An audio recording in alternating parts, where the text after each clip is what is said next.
On reconnaît quand un jeu est légendaire lorsque les joueurs l'aiment tellement qu'ils rajoutent du contenu à la place des développeurs eux-mêmes. Dans le cas d'Outer Wilds, c'est juste phénoménal le travail qui a été effectué sur les mods, même si évidemment, ça ne sera jamais au même niveau que le jeu de base. Mais n'empêche que ça fait plaisir d'avoir ces fausses extensions. J'ai adoré explorer de nouveaux lieux dans The Outsider et j'ai surkiffé les nouvelles énigmes de Astral Codec. Et pour ceux que ça intéresse, 2 vidéos sont disponibles sur la chaîne où je retrace les histoires derrière ces mods. Mais aujourd'hui, on va s'intéresser à du lourd. Du très lourd, parce que le mode qu'on va traiter est vraiment gigantesque en termes de lore, de lieux et de personnages. C'est d'ailleurs, je pense, celui que j'ai le plus aimé faire à l'heure où je vous parle. Mesdames et messieurs, laissez-moi vous présenter The Stranger They Are.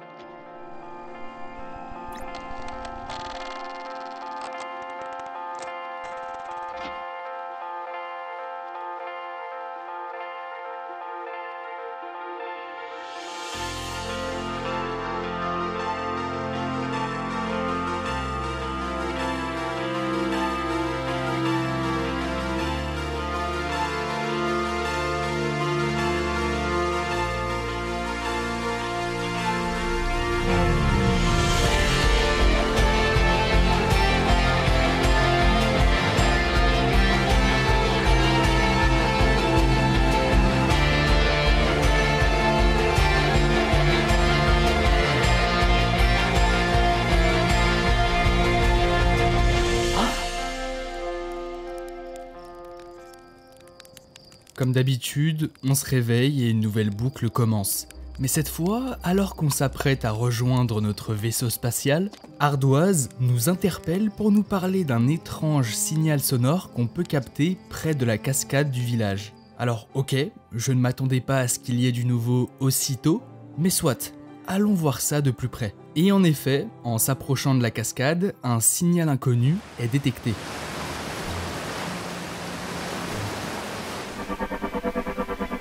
C'est un son qu'on n'a jamais entendu auparavant et il semble provenir de loin. Mais il y a un autre signal, et lui en revanche se trouve tout près, à seulement quelques dizaines de mètres.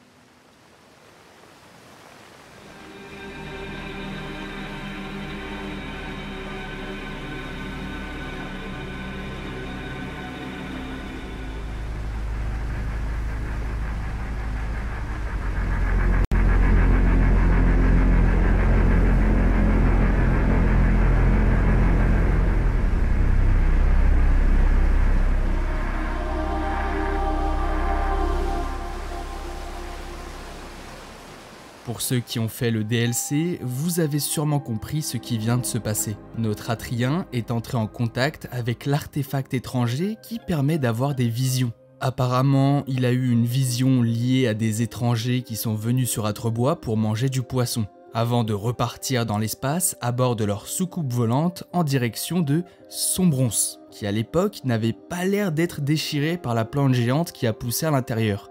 Bon, pour l'instant ce n'est pas grand chose, rien d'alarmant, mais il semblerait que cette histoire soit de nouveau liée aux étrangers. Et franchement, je suis plutôt hypé parce que ce sont sans doute les personnages du lore d'Outer Wilds qui me fascinent le plus.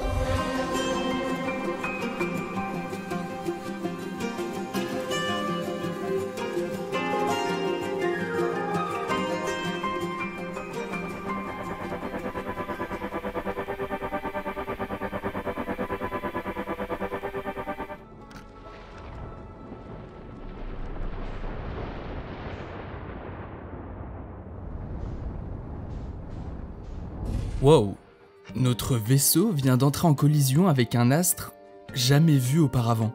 Et du peu que l'on observe, cette planète a l'air d'avoir déjà abrité la vie. Premier truc que j'ai fait en arrivant ici, c'est me rendre vers cette tour. Vu les matériaux qui la constituent et la gueule de l'ascenseur, je pense qu'on peut confirmer le fait que ce sont bien des étrangers qui ont habité cet endroit. Surtout que bon, les planètes invisibles, c'est un peu leur truc à la base. Enfin bref, une fois au sommet, Bah honnêtement, je peux pas vous dire grand chose, puisque les seuls trucs intéressants ici, ce sont les écritures étrangères, et on ne peut même pas les traduire. J'ai alors continué d'explorer et j'ai trouvé cette immense maison dans laquelle se trouvait à nouveau un artefact qui permet d'avoir des visions. Et je me suis rappelé que ces trucs-là, ils donnent des visions à partir d'un système de scanner. C'est d'ailleurs comme ça que les étrangers ont compris que l'œil de l'univers avait pour but de tous les tuer. Mais du coup, qu'est-ce qui se passe si je scanne une écriture et que...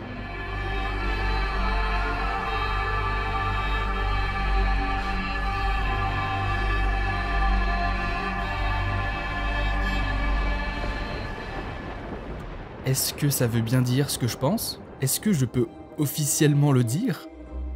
Les gars, je crois que je sais parler le hibou. Et ça va me permettre énormément de choses, comme par exemple comprendre qu'est-ce que c'est que cet endroit, pourquoi les étrangers sont venus ici, etc., etc. Juste devant la maison où on était, se trouvait ce qui semblait être un musée. Il y a des maquettes de son bronze avant et après sa déchirure, un reste de Sélacance, mais le plus intriguant, je pense, c'est ce truc-là. Il s'agit d'une pierre, mais pas n'importe laquelle, puisque c'est cette pierre qui constitue l'entièreté de cet astre, qui en vérité est une lune, la lune de Sombronce.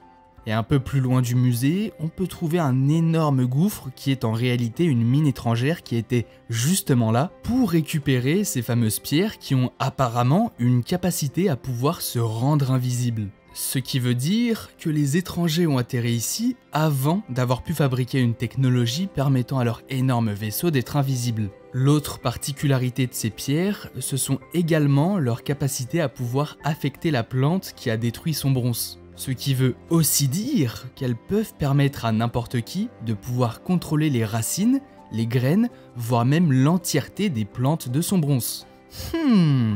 Intéressant. Et en parlant de trucs intéressants, je pense qu'on peut enfin s'attarder au truc le plus important de cette histoire, truc qui se trouve tout juste à cet endroit, et la plupart d'entre vous reconnaissent peut-être, c'est dans ces lieux qu'on peut regarder ce qui se trouve à l'intérieur de ces diapositives qui retracent l'histoire des étrangers, et c'est d'ailleurs dans ces diapos qu'on avait pu découvrir que les étrangers avaient détruit leur planète pour construire leur énorme vaisseau afin de trouver l'œil de l'univers. Mais comme ils avaient découvert que l'œil allait les tuer, ils ont finalement changé d'avis sur leur méthode, ils ont bloqué le signal de l'œil de l'univers avec une sonde, mais le mal était fait. Ils pouvaient plus retourner sur leur planète, ils étaient au bout de leur vie et c'est pour ça qu'ils ont alors créé un système de réalité virtuelle pour revivre virtuellement à leur époque. Et qu'à l'heure où je vous parle, la plupart sont encore en vie au sein de ce système, bien qu'ils soient morts dans la vraie vie. Eh bien, faut croire qu'on nous avait pas tout dit et qu'avant de créer un système de réalité virtuelle,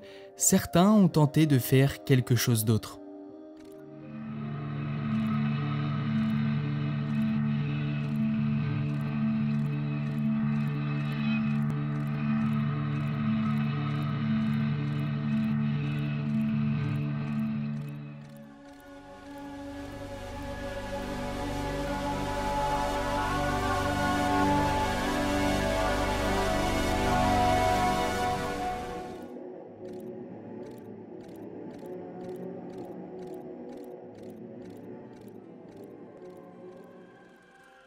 C'est peut-être l'une des révélations les plus importantes d'Outer Wilds. Les étrangers auraient bel et bien tenté de reconstruire leur planète, mais est-ce qu'ils ont réussi ?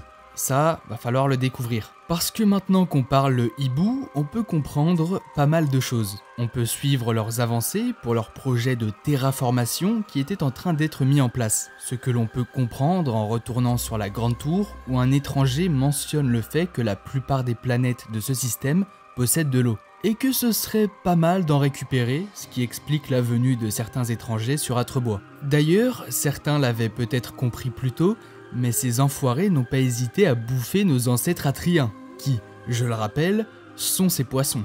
C'était même une raison de plus pour eux de récupérer de l'eau d'Atrebois, car au moins niveau bouffe, ça serait pas mal. Bon, après ils se sont un peu rattrapés parce que dans ce bâtiment, on peut trouver un message étranger qui mentionne le fait que son artefact qui permet d'avoir des visions lui a montré que les Atriens allaient évoluer et arriver à savoir tout ce qui s'est passé ici. Je trouve ça plutôt cool. Dans ce bâtiment, on peut aussi voir que les étrangers ont tenté de faire pousser des arbres à partir de graines de Sombronce. Graines qui, comme dit précédemment, sont contrôlées par les pierres de la lune de Sombronce. Et après, je vous mens pas, j'étais un peu perdu. Le reste des écritures étrangères disait un peu tout et n'importe quoi. La plupart c'était des mini-poèmes, c'est sûrement là pour rappeler que les étrangers sont des êtres beaucoup liés à l'art. J'ai aussi trouvé cette carte qui semble afficher l'ancienne planète des étrangers avec tout plein de dessins et schémas incompréhensibles. Et le dernier truc que j'ai pu voir, et pourtant c'était le plus évident, c'est cette gigantesque tornade. Et je me suis dit que par logique, fallait faire comme sur Léviat, passer par-dessus celle-ci et voir ce qu'il se cache à l'intérieur. Mais j'ai réfléchi trop vite.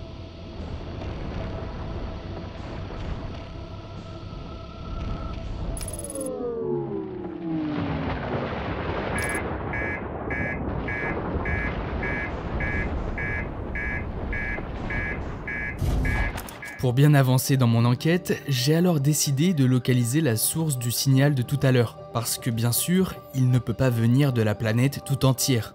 Il y a forcément un lieu plus précis. Et il se trouve que c'est cet endroit, qui malheureusement est fermé avec un code qui bloque l'accès. Mais heureusement, juste en dessous, il y a une porte qui indique des choses qui vont vraiment aider. Au sol, on dirait qu'on essaye d'afficher que quelque chose cloche avec la sonde qui permet aux étrangers de bloquer le signal de l'œil de l'univers. J'ai très vite compris que c'était en fait un message qui signalait que la machine qui permettait de contrôler la sonde a été détruite. Et ça parce que l'hibou prisonnier du DLC l'avait utilisé pour libérer l'œil. Du coup, ça n'a pas vraiment d'importance. Contrairement au message se trouvant juste à côté. C'est l'ordre qu'il suivra, sinon il restera mort et creux. Entrez ces mots comme un code secret, mais mettez une étoile dans le 5e nœud. Alors en anglais ça sonne beaucoup mieux parce qu'il s'agit à nouveau d'un poème, sauf que là on sous-entend clairement la notion de code. Est-ce que ça ne voudrait pas dire que les 5 poèmes que j'ai pu lire ne seraient pas en train de m'indiquer ce qu'il faut pour trouver le code secret? Alors si on met tous les poèmes dans l'ordre, ça donne ça. Pour que notre ancien monde soit ravivé, apportez ces choses pour qu'il puisse prospérer. Chaque arbre commence par une graine, donnez-lui du soleil son plus grand besoin. Ok, donc le code commence par un soleil. Ensuite, vous laissez l'eau couler, et ce n'est qu'alors que nos arbres se mettront à pousser. Obtenez l'eau au-dessus du ciel à partir de la géante baguée en hauteur. La géante baguée, c'est sûrement le nom qu'ils donnaient à l'astre qu'ils pouvaient observer depuis leur planète. Avec ces deux choses, l'air frais s'épanouira afin que les plantes et les animaux puissent prospérer et se nourrir. Mais il vaut mieux se méfier des flammes qui se propagent, l'air pourrait tout enflammer. Bon, là c'est évident qu'il s'agit du symbole de feu. 4e, soyez vigilants. Assurez-vous que notre progéniture ne meurt pas. Ok, je pense que c'est du coup le symbole étranger qu'il faut mettre. Et enfin, c'est l'ordre qu'il suivra, sinon il restera mort et creux. Entrez ces mots comme un code secret, mais mettez une étoile dans le 5e nœud. Et là, je pense qu'on est bon. Derrière la porte fermée se trouvait donc un de ces artefacts, qui permettait aux étrangers d'entrer dans le monde virtuel en perdant connaissance. Mais il y a aussi une nouvelle diapositive à observer, et un message indiquant que dans le musée, il y a une porte secrète se trouvant pile poil sous une lumière dysfonctionnelle. En gros, il y aurait une light qui change de luminosité en fonction de comment elle-même est éclairée. Pour la trouver, ça sera donc plutôt simple. Mais pour ouvrir la porte juste en dessous, quand on connaît les étrangers, ça semble plutôt évident qu'il faut éteindre la lumière pour ouvrir le passage secret.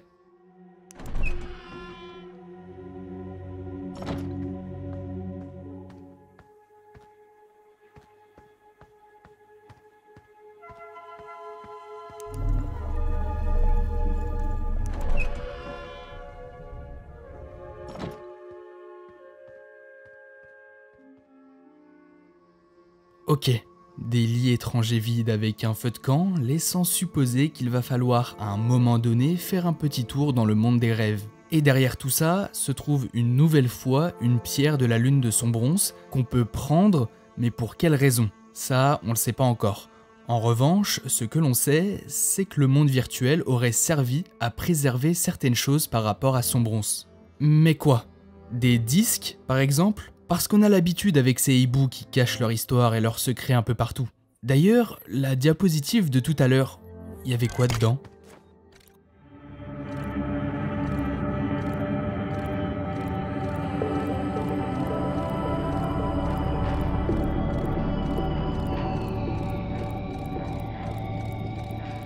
Une nouvelle fois, on nous montre qu'il y aurait un passage secret dans le monde virtuel des étrangers menant à des lieux encore non visités à ce jour. Ça vous dit de dormir un peu ?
Intéressant, on dirait qu'on est entré chez quelqu'un.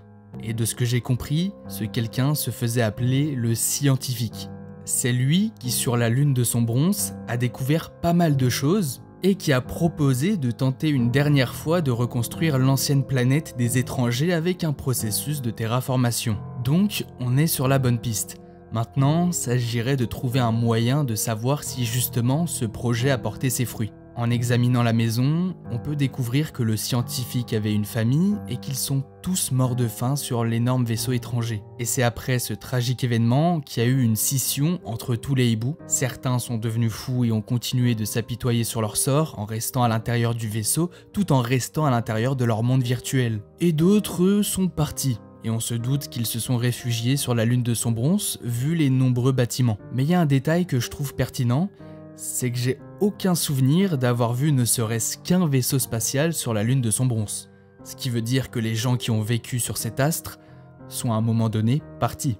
On peut voir qu'il y a 3 autres bâtiments en face de la maison du scientifique. Alors le premier est inaccessible, on est séparé par de l'eau donc impossible d'avancer sans retourner dans le monde réel, mais les 2 autres sont bien accessibles grâce à ce qui a l'air d'être des glitches du système virtuel. Donc tant mieux, faut en profiter, surtout que ces bugs disparaissent au bout d'un moment. Il faut juste être rapide pour tout fouiller. Parmi ces 2 bâtiments, il y en a un qui sert à lire des diapositives, mais le problème c'est qu'il n'y a aucune diapositive ici. Et c'est expliqué par le scientifique qu'en fait un autre étranger serait venu pour tout lui voler et tout brûler ensuite. Et qu'il a donc été obligé de cacher ses diapos, qui se trouvent sûrement dans l'autre endroit accessible via les bugs.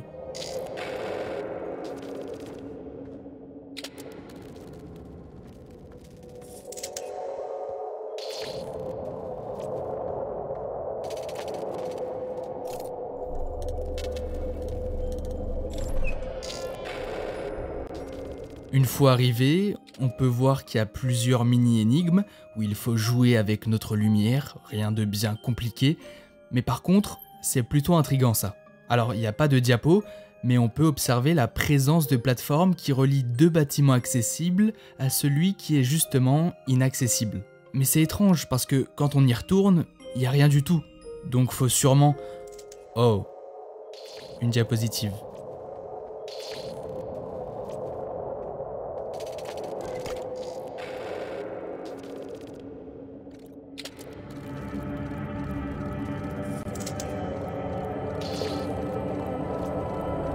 Ok, encore une fois, faut exploiter certains glitches et accepter que dans un monde numérique, tout n'a pas forcément de logique. Mais d'autres fois, faut croire que c'est l'inverse.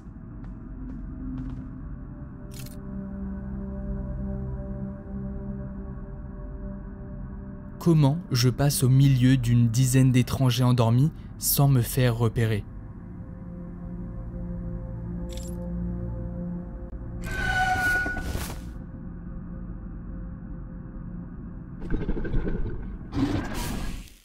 Eh bah, sachez que la réponse ne se trouve pas ici. En fait, je ne vous l'ai pas encore dit, mais je pense que certains d'entre vous se sont posé la question à un moment donné. Mais oui, sur la lune de Sombronce, on avait vu tout à l'heure qu'il y avait un de ces fameux lieux de repos. Et oui, on peut s'y endormir en tenant un artefact, puis se réveiller dans un endroit complètement isolé du reste. Pour ceux qui se demandent, il s'agit d'un lieu de préservation. Les étrangers savaient que Sombronce allait perdre sa forme d'origine, alors ils ont reconstruit toute la planète dans le monde virtuel. C'est plutôt mignon venant de leur part, surtout pour une planète de merde comme Sombronce. Dans ce lieu, on peut observer un laboratoire de bioexpérimentation sur les espèces du système solaire, mais aussi trouver des téléporteurs pour se déplacer plus rapidement à travers la planète, et surtout, le plus important pour notre enquête, cette fameuse maison, appelée la maison de projection. Le problème, c'est que la porte est fermée. On peut juste entrevoir l'intérieur, notamment une sorte de gros bloc de glace. Je sais pas ce que ça fout là, mais pas grave. Comme d'habitude, je me suis dit que ça devait être encore une énigme liée à la lumière. J'ai donc éteint toutes les bougies aux alentours, puis je les ai rallumées, mais rien n'a fonctionné. Ce n'était pas la bonne solution, même si l'idée semblait correcte.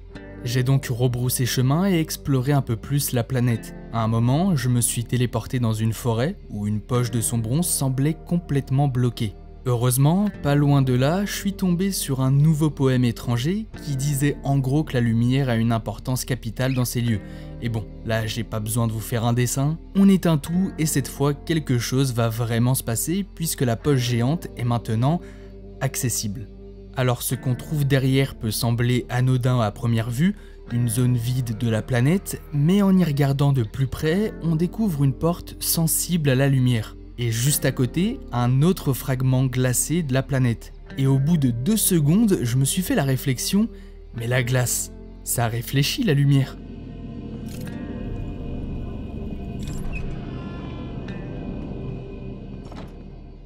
Je crois que je viens de comprendre comment accéder à la maison de projection.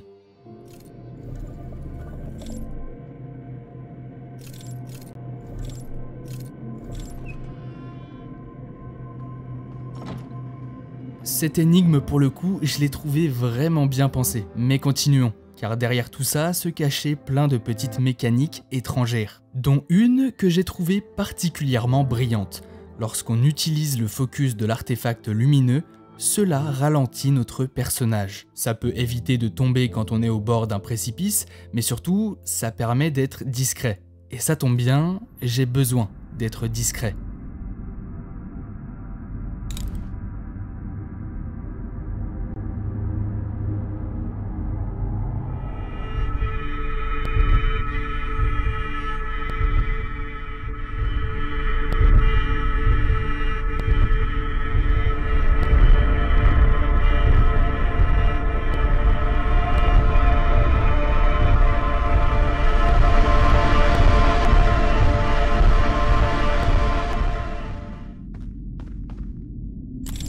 Avant de vous révéler ce qu'il y a vraiment derrière tout ça, j'aimerais revenir sur un truc. Ce que vous venez de voir n'était pas la seule solution pour progresser. À un moment, j'étais tellement paumé que je ne savais plus quoi faire ni où aller, et j'ai donc tenté un truc absurde, me suicider pour voir si quelque chose changeait dans le monde réel. Et là, énorme surprise, au lieu de tomber dans l'eau, mon personnage s'est mis à marcher sur un sol invisible.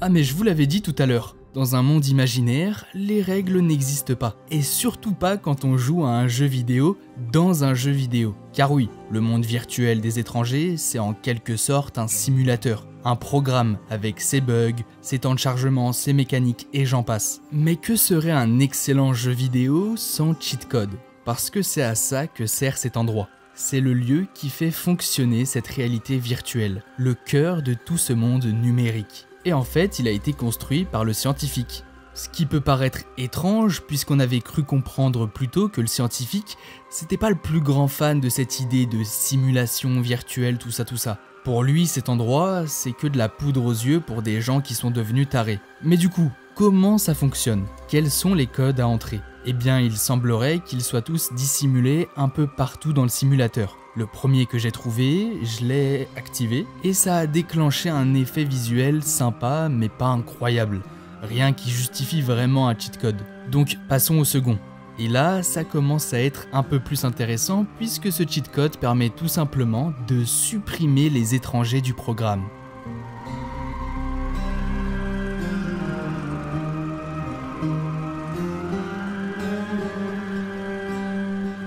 Clairement, ça aurait pu m'aider bien plus tôt, mais sans trop spoiler la suite, effacer les hiboux, c'est pas forcément une bonne idée.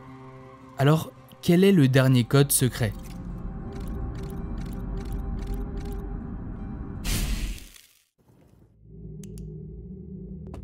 Wow, est-ce que je viens vraiment de désactiver le monde virtuel ?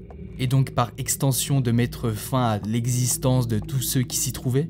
C'est sombre, très sombre. Le scientifique avait cette possibilité depuis le début. Après la séparation du clan des étrangers, il aurait pu dans un accès de rage tout détruire et forcer les autres à accepter que la fin fait partie du voyage. Mais il ne l'a pas fait. Pourquoi ?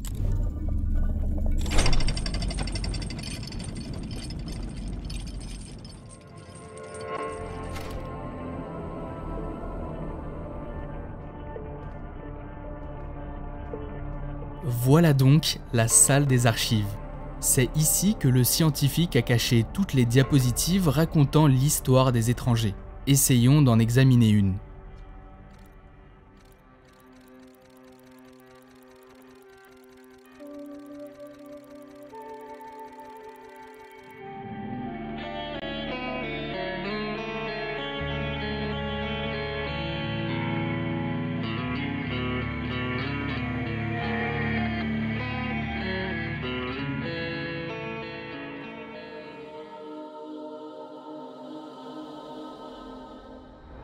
Alors contrairement à ce qu'on pourrait croire, la personne en face de nous n'est pas le véritable scientifique, mais un clone numérique créé avant que le vrai ne quitte définitivement l'étranger. Grâce à lui, on peut apprendre énormément de choses. Par exemple, c'est le scientifique qui est à l'origine de la plupart des inventions étrangères. Le feu vert, les artefacts permettant d'avoir des visions et bien d'autres encore. Il évoque également l'existence d'un conseil instauré à l'époque, dominé par un leader totalement fou, qui a abusé de son pouvoir pour devenir un véritable tyran. C'est cet individu immonde qui a pris la décision de réduire leur planète d'origine en cendres pour tenter de trouver l'œil de l'univers. Il était tellement extrême que tous ceux qui s'opposaient à lui étaient abandonnés à leur sort, condamnés à mourir. Ce tyran a donc entraîné la chute de tout son peuple. Entre les rébellions, les morts qui se sont accumulés au fil des années, ceux qui ont choisi de se laisser mourir pour rejoindre le monde virtuel, ceux qui se sont suicidés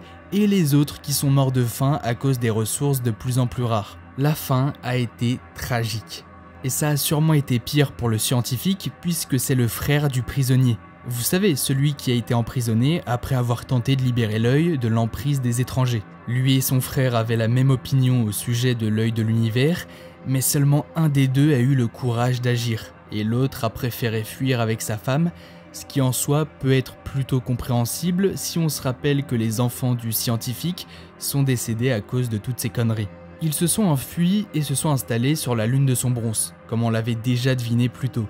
Malheureusement, comme la personne devant nous n'est qu'un clone, il ignore si le véritable scientifique a réussi à reconstruire son ancien refuge. Et de toute façon, encore fallait-il trouver un moyen d'y retourner. Et là, les choses deviennent intéressantes, parce qu'il semblerait que le vrai scientifique se soit intéressé à Sombronce et à ses propriétés étranges. Comme expliqué dans d'autres vidéos, entrer dans une poche de Sombronce permet d'être transporté ailleurs dans l'espace, ce qui est plutôt pratique quand on cherche à atteindre un endroit situé à des années-lumière. Mais la toute dernière chose à retenir de cette conversation avec le faux scientifique, c'est cette révélation: la lune de Sombronce serait une sorte de version maléfique de la lune quantique. Les matériaux qui la composent sont eux aussi d'une nature quantique, mais ils fonctionnent différemment. Cela expliquerait pourquoi cette lune est invisible et pourquoi ces pierres ont un effet sur les plantes de Sombronce. Le scientifique s'en serait d'ailleurs servi pour se créer un passage vers sa planète d'origine. Et enfin, le détail qui va totalement nous servir pour la suite, c'est cette simple phrase: « Ah au fait, si tu mets des pierres de la lune de Sombronce dans ton vaisseau, elles peuvent à la fois te rendre invisible et parfois même modifier tes propriétés physiques. » Est-ce que vous comprenez ce que ça veut dire ?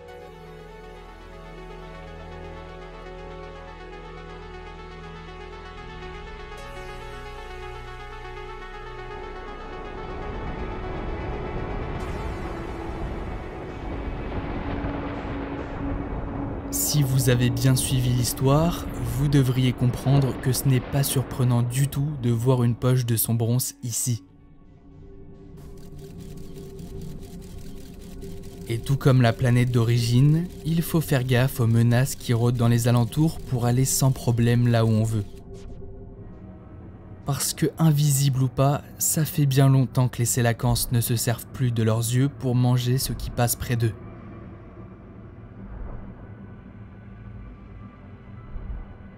L'intérieur de ces poches de Sombronce sont éclairés de manière peu habituelle, et c'est sûrement ce qui rend cette petite expédition encore plus flippante. Un signal similaire à celui qui nous avait mené en début de vidéo à la lune de Sombronce peut être entendu.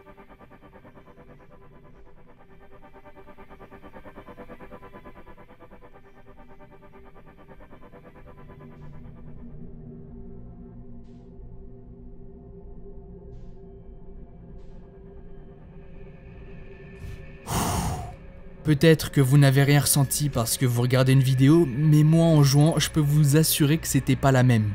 Nous voilà donc arrivés sur ce qui est appelé la base. Cet endroit a permis à ceux qui étaient présents de pouvoir analyser les environs et trouver un chemin à travers les poches de Sombronce. Chemin qui pourrait les mener jusqu'à chez eux. Pour le moment, rien de nouveau. Par contre, ce que l'on savait pas, c'est qu'apparemment, ils l'ont trouvé, ce chemin. Dans cet endroit, il y a une diapositive qui a l'air de nous montrer un passage.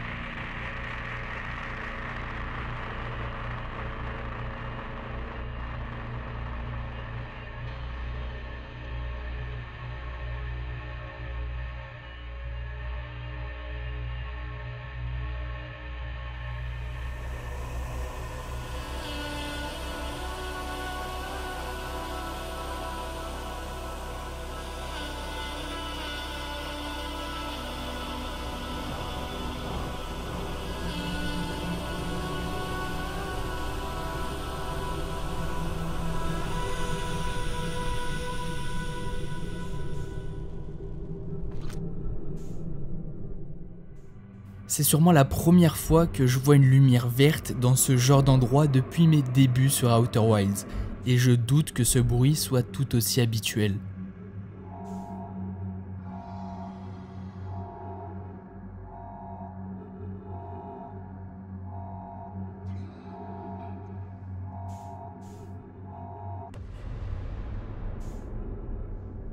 En entrant une nouvelle fois dans une poche de Sombronce, je suis tombé sur non pas une, mais deux lumières vertes, et elles ont l'air plutôt proches l'une de l'autre. Ce qui est normal, puisque c'est une piste d'atterrissage pour vaisseaux étrangers.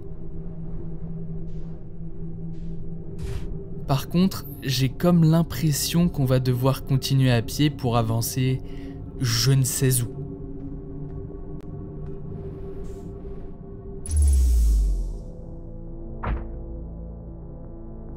Ok, on dirait que j'ai atterri dans une structure étrangère.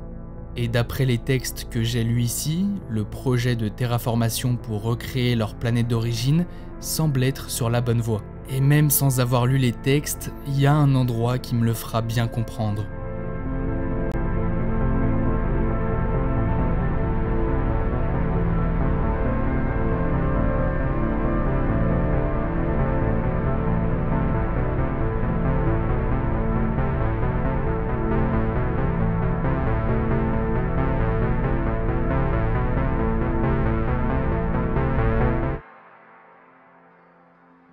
Ils l'ont fait. Le scientifique et sa femme ont réussi à retourner dans leur système. Mais attention, ça n'est pas encore gagné. On ne sait pas si le processus de terraformation a bien fonctionné. Il va falloir aller plus loin pour en avoir le cœur net. En sortant de cet énorme vaisseau, je suis retourné sur une piste d'atterrissage, sauf que mon vaisseau n'y est pas. Ce qui veut dire que ce n'est pas le même endroit, et ces lumières bleues là-bas peuvent sûrement le confirmer. Je sais pas comment vous l'expliquer, mais à ce moment-là du jeu, j'étais réellement stressé à l'idée d'avancer. Et cet éclairage extrêmement sombre ainsi que le fait que je m'enfonce de plus en plus loin de mon système solaire participent sûrement à ça. Mais ça en valait la peine.